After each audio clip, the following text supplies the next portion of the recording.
I never thought my home could feel like a stranger's, but when my parents moved my sister Amanda back in without a word, everything shifted. She'd been gone for years. No calls, no texts, just whispers of her traveling. Now she's here, silent, her eyes dodging mine like I'm the ghost. Why did she come back? And why won't anyone tell me what broke us apart? Every secret I uncover pulls me deeper into a truth my family's desperate to bury. Will I find the courage to face it, or will their silence swallow me whole? I used to think my life was steady, like the rhythm of waves on Lake Michigan lapping at the shore, just beyond our small-town home in Holland, Michigan. My name's Sarah Whitaker, and at 32, I'd carved out a quiet existence. I taught third grade at West Elementary, spent evenings grading papers with chamomile tea, and called my parents every Sunday like clockwork. My one-bedroom house, with its creaky porch and lavender-lined walkway, was my sanctuary. It wasn't glamorous, but it was mine. I'd always been the dependable one, the one who smoothed over arguments, who nodded when my parents said, "That's just how things are," until the day they broke my world without warning. It was a muggy August afternoon, the kind where the air clings to your skin.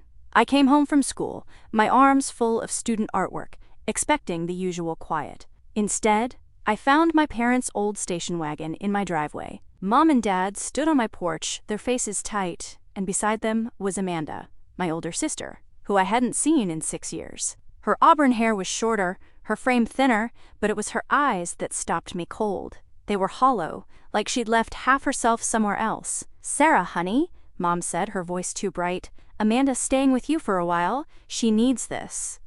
I stood there, clutching a stack of crayon drawings, my jaw locked. "Staying with me?" I managed.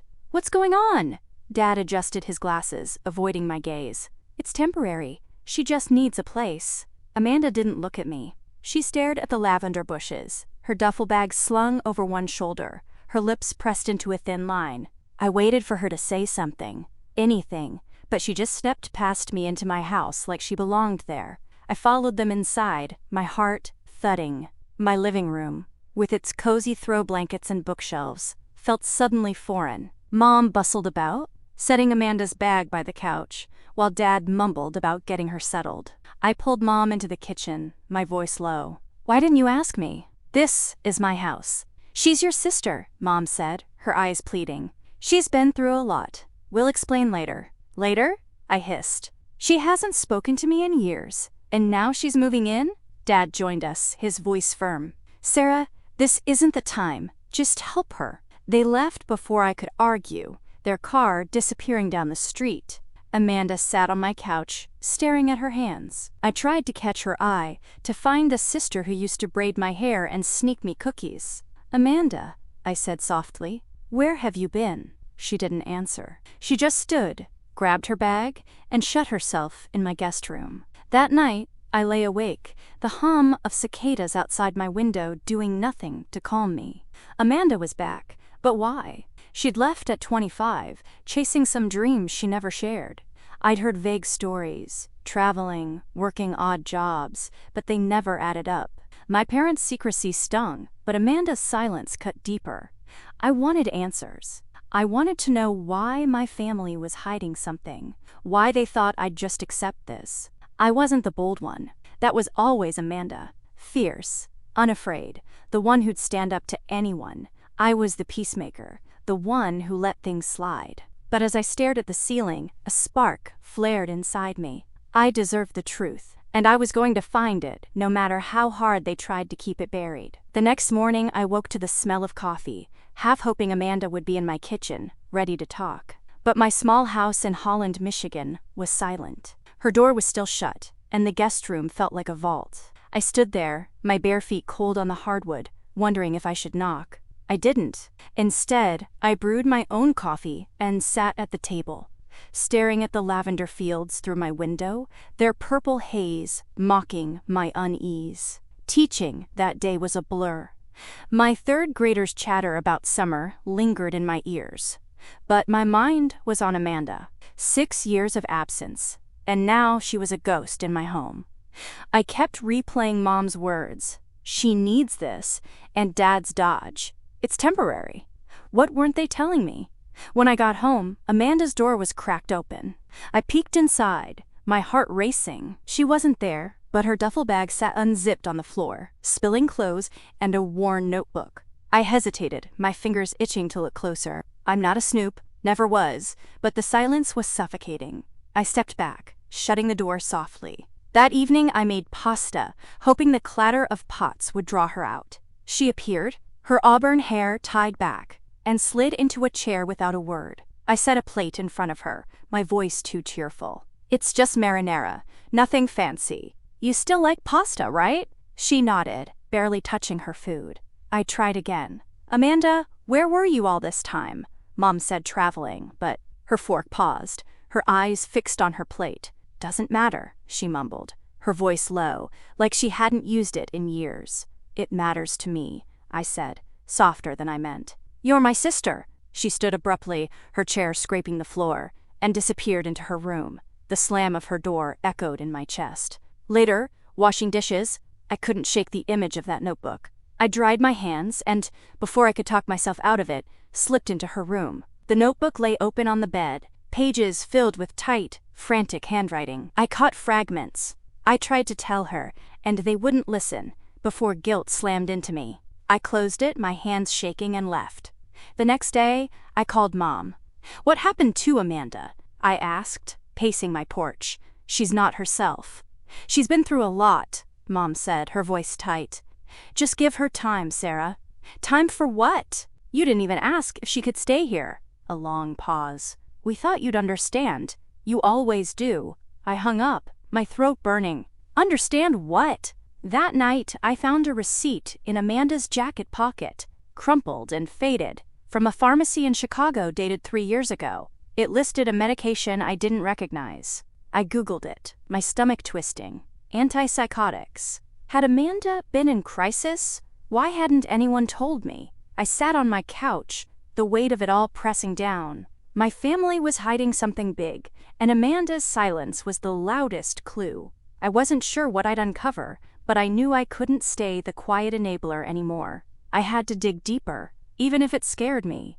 Days blurred into a strange routine in my Holland, Michigan home. I'd leave for West Elementary, teaching my third graders about fractions, while Amanda stayed locked in her room.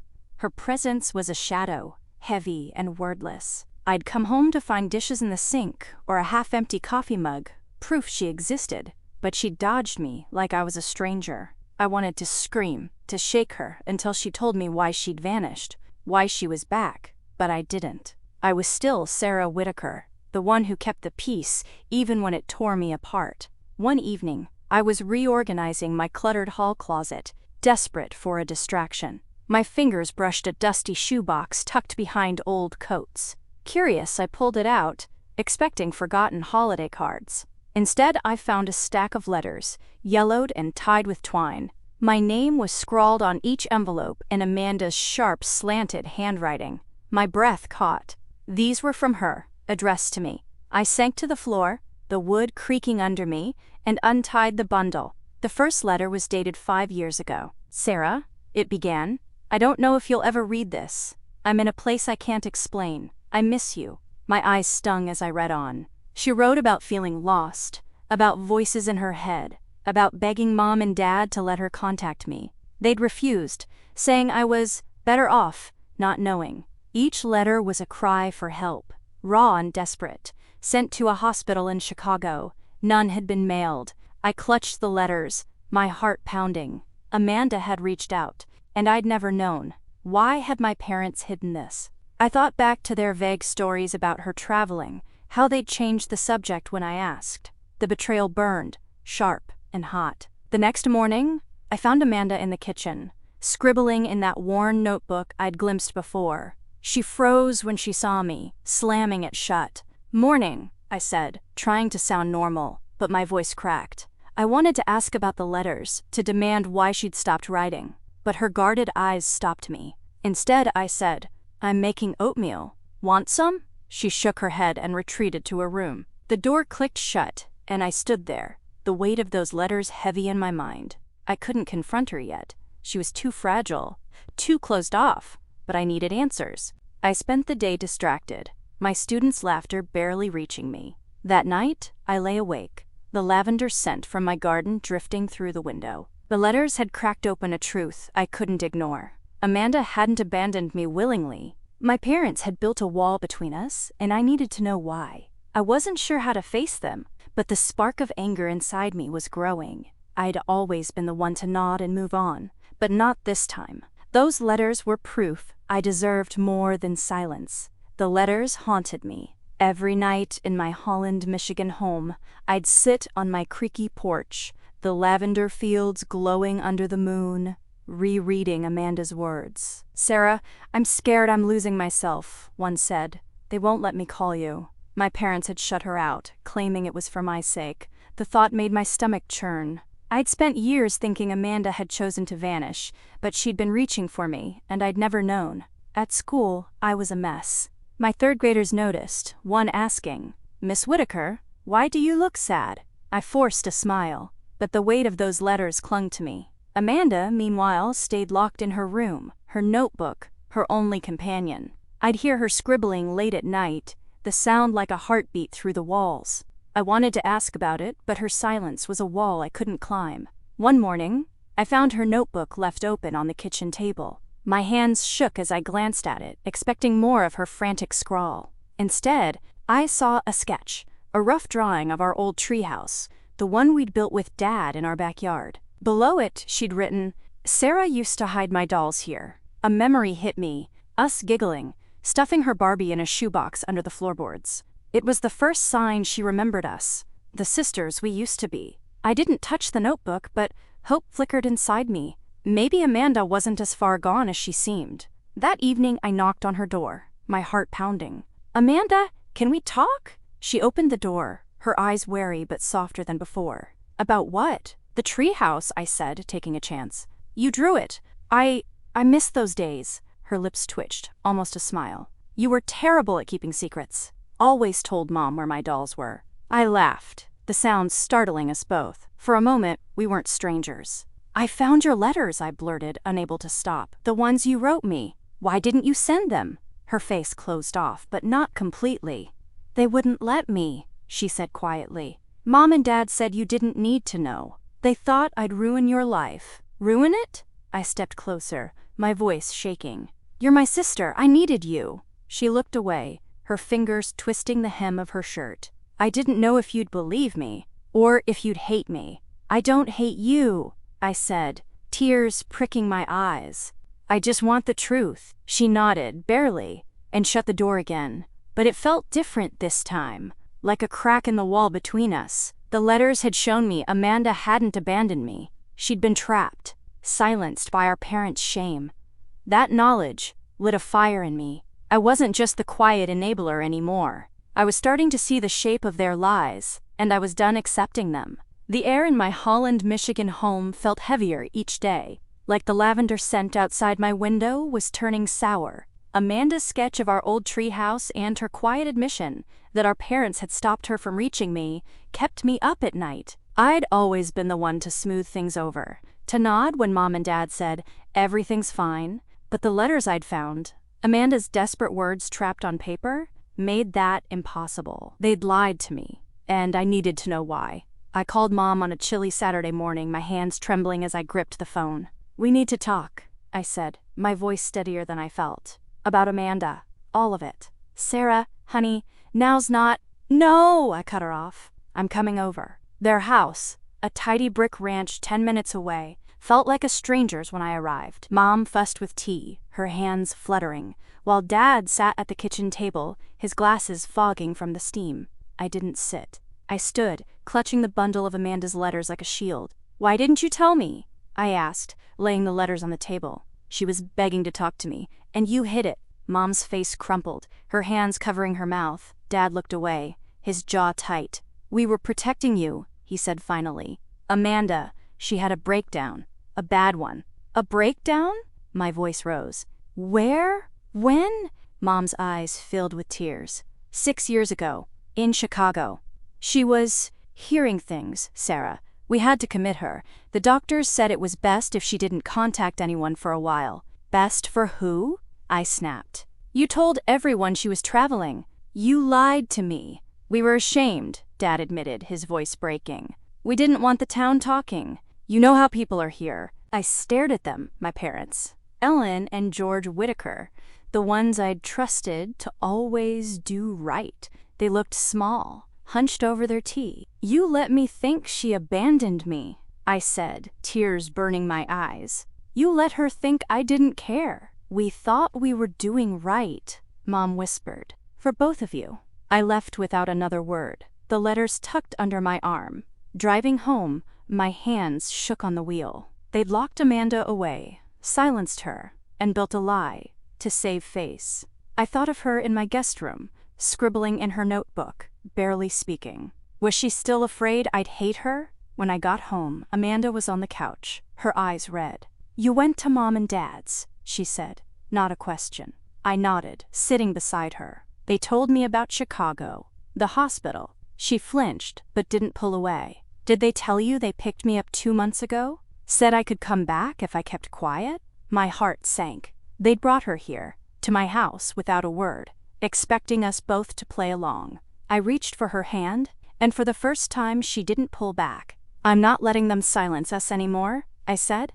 The truth about Amanda's breakdown sat like a stone in my chest. My parents, Ellen and George Whitaker, had hidden her pain, her hospitalization, behind a flimsy lie about traveling. Driving back to my Holland, Michigan home after confronting them, I felt raw, like I'd peeled back a layer of my life to find rot underneath. I'd always been the one to keep things calm, to smile through family dinners, while Mom deflected questions about Amanda. But now, with Amanda's letters burning in my memory, I couldn't pretend anymore. Back home, Amanda and I sat in silence on my couch, the lavender scent drifting through the open window, doing little to ease the tension. Her hand, cold and thin, had stayed in mine for a moment before she pulled away. They told you about Chicago, she'd said, her voice flat. Did they tell you they only brought me back because they thought I'd stay quiet? Her words echoed as I watched her retreat to her room again. I wanted to follow, to beg her to talk, but I gave her space. The next morning, I found her in the kitchen, stirring oatmeal with a focus that seemed forced. Her auburn hair was tied back, her face pale but less guarded. I poured coffee, my heart pounding. Amanda, I started, why did you agree to come here? To my house? She set the spoon down, her eyes meeting mine for the first time in days. I wanted to see if you hated me too, she said softly. Mom and Dad, they made it sound like you were better off without me, but I didn't know what you'd been told. I needed to see for myself. Her words hit like a wave. She thought I might hate her? I leaned against the counter, my voice shaking. I never hated you. I thought you left because you wanted to. They never told me anything. She nodded, her fingers tracing the rim of her bowl. I wasn't sure. I still don't know what's true sometimes. What do you mean? I asked, stepping closer. She hesitated, then shrugged. The hospital, the meds. It messed with my head. I'm better now mostly, but I came here to figure out what's real, if you're real. Her words hung between us, ambiguous and heavy. Was she testing me or herself? I couldn't tell, but it felt like a door cracking open. I'm real, I said, trying to smile. And I'm not going anywhere. She didn't reply, but she stayed at the table, eating slowly. It was the longest we'd spent together since she arrived.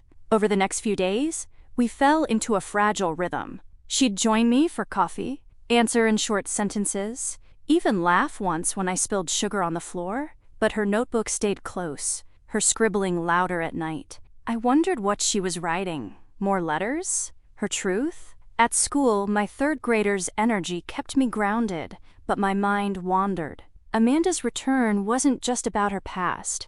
It was about us, about whether we could be sisters again. Her words, to see if you hated me too, made me question everything. Had Mom and Dad told her lies about me? Or was she still grappling with her own doubts? The uncertainty gnawed at me, but it also fueled me. I wasn't just seeking answers for myself anymore. I was doing it for her, too. One evening, I caught her staring at a photo on my shelf, us as kids, grinning in that old treehouse. We were happy then, she said, almost to herself. We can be again, I replied, my voice soft, She didn't answer, but her eyes lingered on the photo. It wasn't a promise, but it was something. I lay awake that night, the cicadas humming outside, feeling the weight of her words. Amanda was here, searching for truth as much as I was. But what would we find if we kept digging? The days in my Holland, Michigan home started to feel less like a standoff. Amanda's small gestures,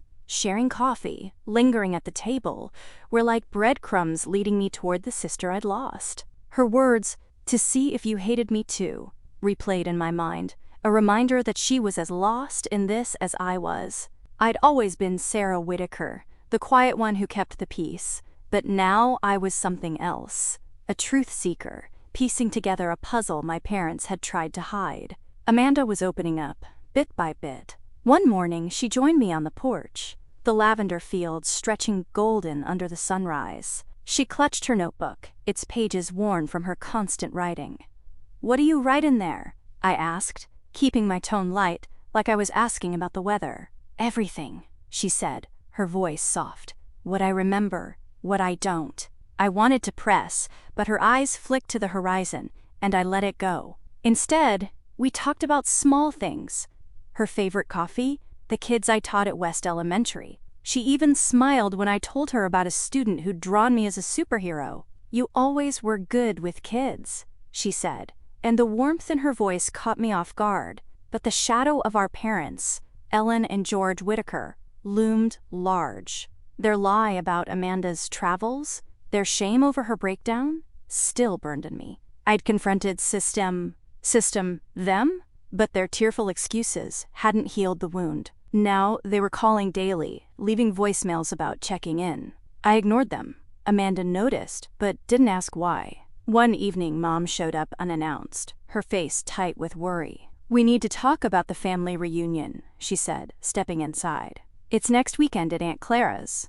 Everyone's expecting you both." Aunt Clara, Mom's sister, hosted the Whitaker family reunion every year in her sprawling backyard in Grand Haven. It was a tradition: cousins, uncles, potlucks, and small-town gossip. But the thought of Amanda there, surrounded by relatives who believed she'd been traveling, made my stomach twist. "I don't know, Mom," I said, glancing at Amanda, who stood frozen by the couch. "It's complicated." "It's family," Mom pressed, her voice sharp. "We don't air our laundry in public, Sarah. You know that." Amanda's jaw tightened, but she stayed silent. I saw the flicker of hurt in her eyes, the same hurt I'd felt when I found her letters. "We'll think about it," I said, ushering Mom out. After she left, Amanda sank onto the couch. "They don't want me to talk," she said, her voice barely audible. "They're scared. I'll tell everyone what really happened." "Then why go?" I asked, sitting beside her. "We don't have to." She looked at me, her eyes searching. "Maybe I want to. Maybe I'm tired of hiding." Her words sent a shiver through me. Was she ready to face the family? I wasn't sure I was. But the idea of her speaking out, of breaking their silence, sparked something in me. Pride, maybe, or hope. We were rebuilding, slowly, but our parents' fear of judgment was a wall we'd have to face together. That night, I lay awake, the cicadas' hum blending with my thoughts. Amanda was finding her voice, and I was finding mine. The reunion loomed like a storm on the horizon, a chance for truth or a disaster waiting to unfold. I wasn't sure what Amanda would do, but I knew I'd stand by her, no matter what. The week before the family reunion felt like walking on a tightrope. In my Holland, Michigan home, Amanda and I were finding a fragile rhythm. Coffee in the mornings, quiet talks about old memories. Her words, "Maybe I'm tired of hiding," echoed in my mind, a spark of defiance that matched the fire growing in me. I'd always been Sarah Whitaker, the one who smoothed over cracks in our family, but now I was ready to pry them open. The reunion at Aunt Clara's in Grand Haven loomed, and I sensed it could change everything. Amanda was nervous, but resolute. One evening, as we sat on my porch, the lavender fields glowing under the dusk, she clutched her notebook and said, "I'm going to tell them. At the reunion, about Chicago, the hospital, all of it." Her voice trembled, but her eyes were steady. I reached for her hand. "I'll be there with you," I said, my heart pounding. "No matter what." The day of the reunion arrived, warm and sticky, the air thick with the promise of tension. Aunt Clara's backyard was a sea of familiar faces. Cousins swapping stories, uncles grilling burgers, kids chasing each other through the grass. Mom and Dad, Ellen and George Whitaker, stood by the picnic table, smiling tightly, their eyes darting to Amanda and me as we arrived. I carried her letters in my bag, a quiet weapon I wasn't sure I'd need. Amanda stayed close, her fingers twisting the hem of her dress. I could feel her nerves mirroring my own. We made small talk with relatives, dodging questions about her travels. Then, during a lull, Aunt Clara called everyone to gather for toasts. My stomach knotted as Amanda stepped forward, her voice cutting through the chatter. "I haven't been traveling," she said, her words clear but shaking. 6 years ago, I had a mental breakdown. I was in a hospital in Chicago. Mom and Dad didn't want you to know. The backyard went silent, forks frozen mid-bite. I saw Mom's face drain of color, Dad's hand gripping his glass. My cousin Laura gasped, and Uncle Ted frowned, confused. I stepped closer to Amanda, my heart racing with pride and fear. "That's not true," Mom said, her voice sharp, slicing through the quiet. "Amanda, you're confused. You were studying abroad, then working. Don't twist things." My blood boiled. "She's not twisting anything," I said, louder than I meant. "I have her letters. You hid her away, lied to everyone." Dad stood, his face red. "Sarah, stop. You're making a scene. Amanda's not well. She's exaggerating." Amanda flinched, her eyes filling with tears. "I'm not exaggerating," she whispered, but the crowd's murmurs drowned her out. Relatives whispered, some looking sympathetic, others skeptical. Aunt Clara tried to change the subject, but the damage was done. Mom pulled Amanda aside, hissing something I couldn't hear, and Dad steered me toward the house, his grip tight. "This isn't the place," he said. "You're embarrassing us." "Embarrassing you?" I yanked my arm free. "You lied to me for years. You let her think I didn't care." The rest of the evening was a blur. Amanda retreated to a corner, silent again, and I felt the weight of our failure. We tried to break the silence, but our parents' denial had twisted the truth, leaving us exposed and unheard. The drive back to my Holland, Michigan home after the family reunion was suffocating. Amanda stared out the window, her face pale, her notebook clutched, like a lifeline. The sting of our parents' denial at Aunt Clara's backyard still burned. Mom's sharp, "You're confused." Dad's accusing, "You're making a scene." I'd tried to stand up for Amanda, to call out their lies with her letters as proof, but the crowd's murmurs and skeptical glances had crushed us. I'd always been Sarah Whitaker, the one who kept family peace, but now I was furious, my hands gripping the wheels so tight my knuckles whitened. Back home, we sat on my couch, the lavender scent from the open window doing nothing to calm me. "I'm sorry," I said, my voice cracking. I thought they'd listen." Amanda's eyes were red, but she shook her head. "It's not your fault. They've always been like this, scared of what people think." I pulled the bundle of her letters from my bag, setting them on the coffee table. I should have shown these to everyone, made them read every word. She touched the letters, her fingers trembling. "It wouldn't have changed anything. They don't want the truth." But I did. The fire in me, the one that had sparked when I found those letters, roared now. I wasn't just hurt. I was done letting Mom and Dad, Ellen and George Whitaker, control the story. "We're not done," I said, standing. "They don't get to silence us." The next morning, I called Aunt Clara. She'd always been kinder than Mom, more open. "I need to talk," I said. "About Amanda. About what really happened." Clara sighed. "Sarah, it was a mess yesterday. Your parents are upset." "They lied," I snapped. "Amanda was in a hospital, not traveling. I have proof." A long pause. "Come over," she said finally. "Bring Amanda." At Clara's house in Grand Haven, I laid out the letters on her kitchen table. Amanda sat beside me, quiet but steady. Clara read in silence, her face softening with each page. "I didn't know," she whispered. "They told us she was fine. Just exploring." "They were ashamed," I said, my voice shaking. "They let us think she abandoned us." Clara looked at Amanda, tears in her eyes. "I'm so sorry, sweetheart." Amanda nodded, her voice barely audible. I just wanted to be honest. Clara promised to talk to the family, to set things right. But when we left, Amanda was still quiet, and I felt the weight of what we'd done. We'd cracked the family open, exposed the lie, but it hadn't healed us. That night, I found Amanda on the porch, writing in her notebook. "What now?" she asked, not looking up. "I don't know," I admitted, sitting beside her. "But we're not hiding anymore." The next day, Mom called. I let it go to voicemail. Her voice was strained. "Sarah, we need to talk. Please." I didn't call back. The rupture was real now, a chasm between us and them. I wasn't sure if we could bridge it, but I knew I'd fight for Amanda's truth, and mine. The weeks after the reunion were a quiet storm in my Holland, Michigan home. Amanda and I moved through our days like survivors of a shipwreck, clinging to the fragile bond we'd rebuilt. The memory of that night at Aunt Clara's, Mom's denial, Dad's accusations, the family's whispers, hung heavy. I'd exposed their lies with Amanda's letters, but the victory felt hollow. I wasn't Sarah Whitaker, the peacemaker, anymore. I was someone new, someone who'd chosen truth over silence, and it left me raw.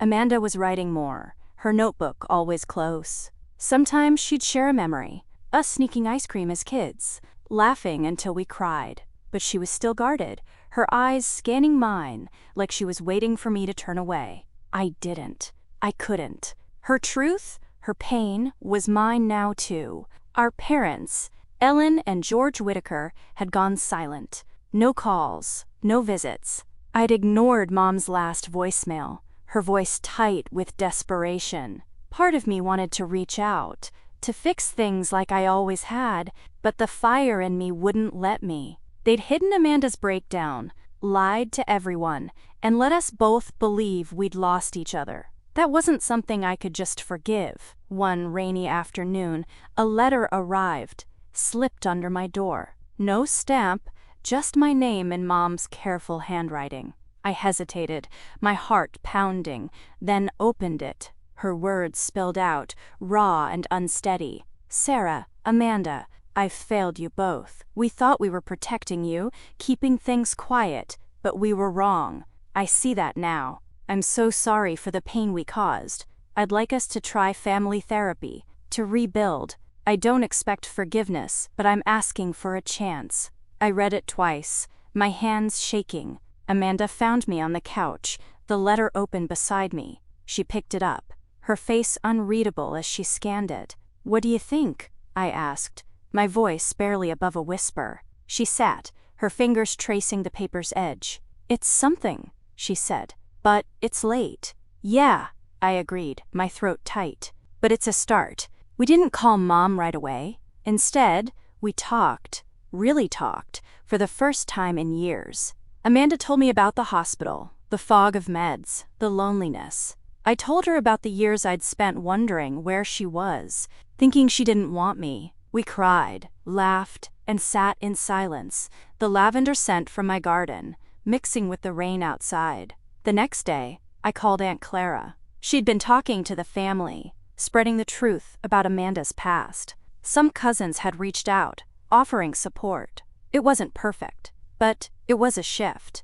Amanda and I decided to meet Mom and Dad for coffee, just to hear them out. It wasn't forgiveness, not yet, but it was a step.